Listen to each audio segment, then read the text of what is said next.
feeling? What's the status of your health right now, and what specifically injury-wise between the ankle and the groin was it that prevented you from playing practice here?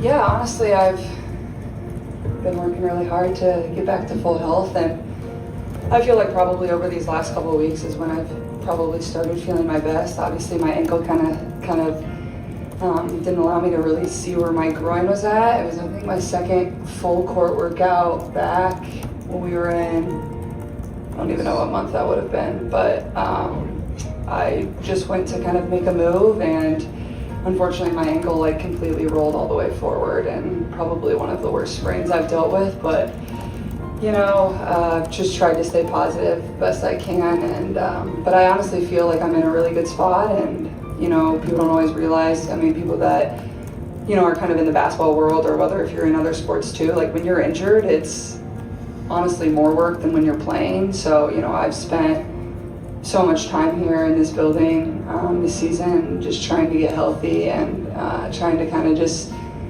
get back to 100%. And honestly, I think that if I never was, I obviously played that game in Connecticut, and that's where I kind of felt some more pain in my right groin, and then obviously had some tests and other things done, and there was no decision of like, this is the end of my season. I had full intention of returning, and I think in a way that was probably positive for me, because that's how I approached every single day. I came in here like I was going to play, I was going to get back out on the court, and it probably would have been even more devastating and crushing knowing that I was never going to be able to put my uniform back on for the rest of the season. But you just approach it like every single day, you attack and get better, and it'll be the same for me going forward. Like, that work doesn't stop, and I think I've had really good perspective on it all, and that's probably what I'm most proud of too. Obviously there's been a lot kind of going on this week. What? You might have heard some things. Wanted to see after Nafisa's comments and what she alleged that Kathy Engelbert had said specifically about you, on what your thoughts were on that, and have a follow-up. Well, first of all, I have great respect for Fee, and I think she made a lot of very valid points. And I think what people need to understand, we need great leadership in this time across all levels. This is straight up the most important moment in this league's history. Well, this league's been around for 25 plus years, and this is a moment we have to capitalize on. So that's honestly what I would say. I think there's, Fee said it all with what she said, and I think the points she made were very valid. Had you heard that story from her before No. she said it publicly? And then have you spoken with Kathy Engelbert at all since then? No. Thank you, fans. We love you. Thank you guys. Thanks for staying with us all year. Can't wait to see you next year. Go Fever! Go Fever! Well, what's been your most memorable moment this season? Ooh. Winning a lot more games this year. Making it to the semifinals. I definitely say that. And honestly, just being with such a fun and positive group. Hi. Okay. Obviously, Indy loves sports, especially basketball. Is there anything you'd like to say about what it means to you to be able to play here, especially after this past season?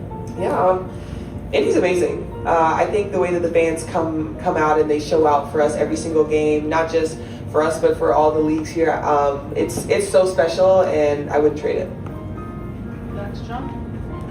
AB, I know after Tuesday night's game, you said thoughts for next season start tomorrow or yesterday. One thing we heard Steph talk about over the course of the year was already the evolution in your career from kind of back to the basket, pick and roll game, this year facilitating, being the hub. And she's mentioned she hopes the next step for you maybe would be outside shooting. So what are your thoughts on that and how you continue to grow your game for next year? I 100% agree. I think that's going to be a big key piece for me coming into next year, being able to knock down that shot outside consistently, but also I think for me working a lot more in that mid-post area and making teams have to guard out there and not just having to worry about back to the basket. Obviously, in the off-season broadcasting. Also, know you love to read books. Any books you have lined up to help you just detox? Ooh, I actually just started. It's called First Lie Wins. And honestly, I was so excited. Thanks for this question. Guys, I read like 8 books this summer. 8 or 9 books. Like, I'm like highly impressed. But I did just start that. First Lie wins. I'll tell you what it's kind of about, even though you didn't ask. But this girl basically gets this like job, and she's like dating this guy, and we don't know what the job is. But then this other girl comes, and it's like her name, her old name, because they get like fake identity. So now she's confused as to why the girl's here, and so that's where I'm at right now. So I think the tea's really about to get good, because I don't know why they sent the other girl there when she was already there. But hey,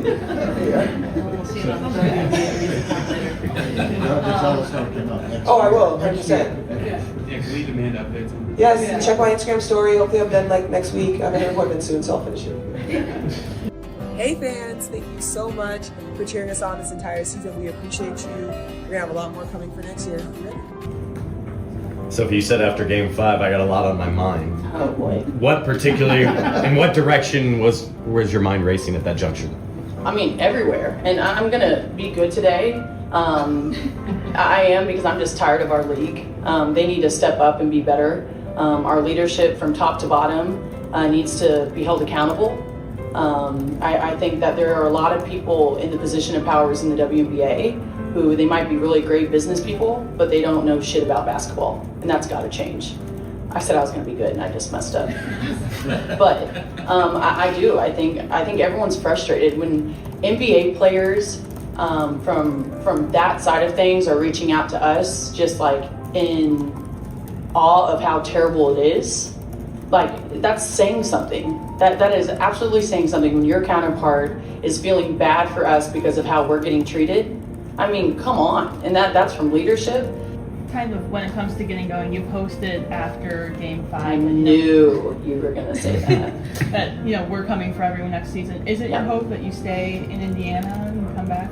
I have loved being here. And I don't think that's news to anybody. I think that just being back in the Midwest and being around girls who you truly do love, like I've been in the league for 7 years and I've never been a part of a team like this. And so when you've been through this type of season together, when you're invested in each other's lives outside of basketball, of course you want to come back. I'm definitely going to be entertaining other teams, other offers, but my hope is that I've had a great time here and I'd like to continue that. But I also think with the new CBA, there's a lot on the line. And so I might be blunt, but I can't just not look at other opportunities. Hey fans, it was a heck of a season. It was amazing for so many, I would say, reasons, but it also kind of went from hell. So thanks for staying with us. We love you guys, and hopefully I'm here next season. Mwah! Lexie Natasha tweeted and was just saying a bunch about pride and how proud she was of this team. Have you kind of had similar emotions the last couple of days, and how do you balance that with a very painful ending to the season? Yeah, I mean, I think like following the game, it's so disappointing to lose. And most seasons end on a loss, so it's really hard and challenging. But I think when you sit back and think about our year and everything that we were able to accomplish with the circumstances that we were faced with, we just exceeded expectations. And so I think that's kind of where that pridefulness comes from, and everyone just continuing to show up and love each other and fight for each other and fight for people that couldn't be out there.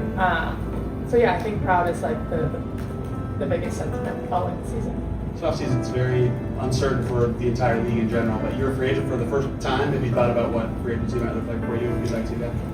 Yeah, I mean, I'm a restricted free agent, so I think that changes things a little bit, but I've loved my years here in Indiana. So obviously with a lot of uncertainty, you don't know what's to come, but I've built a life here, and I love this franchise, I love the people, I love the fans, so we'll see what comes. First of all, just how's the back in general? It's better. I'm excited to sit down and not do anything for a little bit.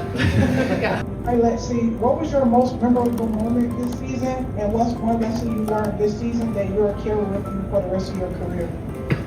I think the most memorable would be winning the Commissioner Cup championship. That was just such a high moment for our team. Being able to celebrate with each other was really special, and to be able to have something lasting that nobody can take from us from this season is, I think, something that we're really excited about. I mean, it's a big deal to win any championship, so to be able to win one with this group was really special. You're going to be playing on Unrivaled, so what is exciting you about that, and what other plans do you have for the off season? How do you hope to continue to add to your game and plan out next year? Yeah, I'm really excited about Unrivaled. I'm excited about the new players they've added, the expansion that's happening there too. It's a great opportunity for us to get in the gym and play a different game. 3-on-3 is different, it's fun, it's fast. I'm looking forward to that. And I think from now until then, definitely going to enjoy a little bit of a break, but I'm always staying in the area, so being able to just train, our coaches will be here, just get better, get stronger, get more effective offensively. Thank you, fans, for an amazing season. I know we fell short, but hopefully y'all enjoyed your time, watching us all year. We enjoy playing, so see you next year. Thank you, Indy fans, so much for all your support. We love you. We appreciate you. Thank you. The question from looking ahead, being a free agent, having an off season ahead of you. There's obviously uncertainty across the board, across the league. Have you put any thought into what you think you might wish for 2026 for yourself, whether you'd like to be back or anything along those lines? I hope we got a league. So I hope that when it's all said and done, we can, have a season period for all the girls, for every person that's, aspirations to be in the league and be in the W. I think for one, that's the start, being on the same page with that, bless you. Being on the same page for that and kind of just, making sure we have a league to start.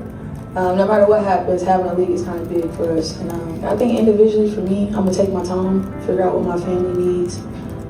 Losing a parent is a big shift. And so, I take in consideration how my mom feels now. I take in consideration how my siblings and, my intermediate family. My dad's mom is still alive, my grandmother, and so that's big for me. And so, family is big for me. And so I think talking to them and figuring out what's best for us and for what I need internally is always going to be important. And I think that takes time. But I will say to Indiana Fever, like 8 years, it's going to be a lot to talk about because I have so much love and so much aspiration for this place. And I think when the time is right, the great conversations will be had. But Indy is my second family and everything I've been through the last 8 years. I don't think Indianapolis, Indiana. I don't think there's any other place that was greater for me, the growth and all that. So I think the right conversations will be had, and when it's time, I guess we'll all know. Hi fans, it's Kelsey Mitchell. I want to say from the bottom of my heart, we have the best fans ever. I'm super grateful to have done this with you guys this year. A lot of ups, a lot of downs, but I think it was worth it, and I hope you guys thought the same. There was a lot of times where I felt down personally. I had personal fans of my own and then fans that I met throughout the course of the season that kind of willed me to keep going. And so I'm so grateful for you guys, and the Fever Girls love you. You posted right after Game 5, and you said proud there, you just said it a bunch in your first answer.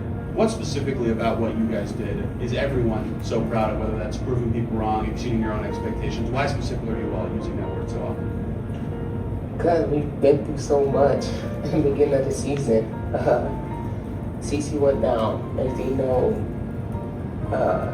Sid went down, Sophie went down. It was just like a ricochet of our players just getting injured. But we all stood together, we fought together, and none of us never took anything for granted. Things probably aren't meant to happen. We can't predict what God had planned for this team, for this crew. So, but at the end of the day, we all just proud of each other of what we did collectively and individually as well. So, but at the end of the day, we're gonna always end up being proud of each other because we put in so much work to stay together, to overcome so much negativity through social media, through a lot of people. So and we just kept our focus on that main goal, was making to the finals, and we were just 5 minutes short from being in the final though. But the way we fought and through everything, I'm just super proud of how we handled everything that was coming our way. I want to say thank you to all the Fever fans, the new fans, the old fans. I just want to say thank you for everything that you guys done from the beginning of the season all the way until now. I just want to say thank you, and we are really, really proud of you guys because without you guys, we wouldn't be possible to play the game that we love, the energy that you guys bring. Like, I don't know, like we just wanna say thank you, and y'all just keep being yourself. Thank y'all. If you were to sum up the season in one word, what would it be and why?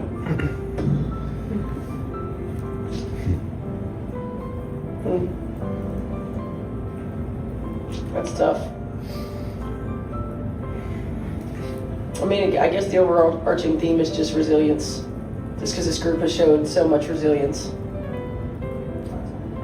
Yeah, I guess I know it's all still fresh, but at this point, I guess how are you starting to think about approaching the offseason with Caitlin, both from a, just getting her back on the floor standpoint with the recovery and rehab, but also just when she's back on the court, what that will look like, and trying to get her back. Yeah, I mean, obviously those are some conversations that we'll continue to have with Caitlin, but I think first and foremost, as she builds up her endurance, her on the court activity, making sure that she's healthy, and then continuing to move forward in terms of mechanics, number one, and number two, basketball. She's got to at some point in this off season play 5-on-5. It's going to have been a long time since she has, and so how we get that together, we'll have to see. We'll continue to have those conversations, but once she's feeling good from a movement standpoint, from a soreness standpoint, and then building back that endurance on the floor without losing some of those mechanical tweaks and mechanical improvements, then we'll start building back up. And it's a long off season, and she's had a long year from this point, so it'll be baby steps, and I think for us, again, the most important thing is that she's healthy before we really ramp up. One more in the back, Coach. Steph, just how remarkable was what this team did this year? Yeah, I think if you ask me in 3 or 4 weeks, I'll probably have a more in-depth answer, because I really haven't had time to process everything. But it even throughout the course of the season, it doesn't go unnoticed or doesn't escape me just how unique this group was. There are a lot of groups and a lot of talented groups that I've coached or been a part of that would have folded, right? That would have just used every excuse in the book to not put ourselves in position to be successful or to make excuses, and this group didn't. And it seemed like every step that we took, whether it was unknown or not, and whether it was a good result or a bad result, they allowed us to push them a little harder, push them a little further, challenge them a little bit more, and all the while, the entire group, we loved on each other. I mean, look, we went through some real human emotion throughout the course of the year. I mean, seeing your teammates go down, seeing some things like that, it hits you. And you have to process that in order to be able to move forward. I think as coaches, certainly for me, I can't speak for everybody else, but part of the ability to just be in survival mode and problem solving mode is what kept us going. Your adrenaline keeps you going, and yes, it's the job, but number two, it's like when you're putting really good people in positions for success and they're giving you everything that you have, it is your job to find out, and you want to find anything and everything that you can do to put them in those positions for success. And so, being able to be in problem solving mode kept me going. So, again, I think when I have a chance to sit down and really reflect, on this, you can look back and probably think it's pretty incredible what we did. But as competitors, you're 5 minutes away from the WNBA finals, and that sits in a very uncomfortable position the entire offseason. I do want to start out this morning with just a little bit of gratitude. I feel incredibly fortunate to work for this organization. And that really starts with our ownership group, with Mel Raines, Kelly Crosskoff, and down the line. You walk around this building and everyone is so supportive and so excited about what is happening with the Fever. And you look down the hall with the Pacers organization and the outpouring of support that we get from Kevin and from Chad and Rick and Jenny and the players really showing up in an authentic way for us. And obviously we feel the same way and are super excited about the season ahead for them. But it's truly special. I've been in a lot of places and never experienced anything quite like this. So, you know, this morning while I woke up a little bit sad that we're, you know, not in Phoenix, I'm certainly grateful to be in this organization, and I wouldn't want to be anywhere else. And really just part of this community. I mean, you've seen the outpouring of support, you know, from our fans showing up every single night, no matter who's on the floor for us. The Colts down the road, I'm looking forward to attending my first Colts game on Sunday and cheering them on. I just really appreciate that support. But again, just coming in here today, feeling really grateful, excited for what the future holds for this franchise. But just again, really have a lot of appreciation for the people that come in here and do the work for us behind the scenes every day. It truly takes a village.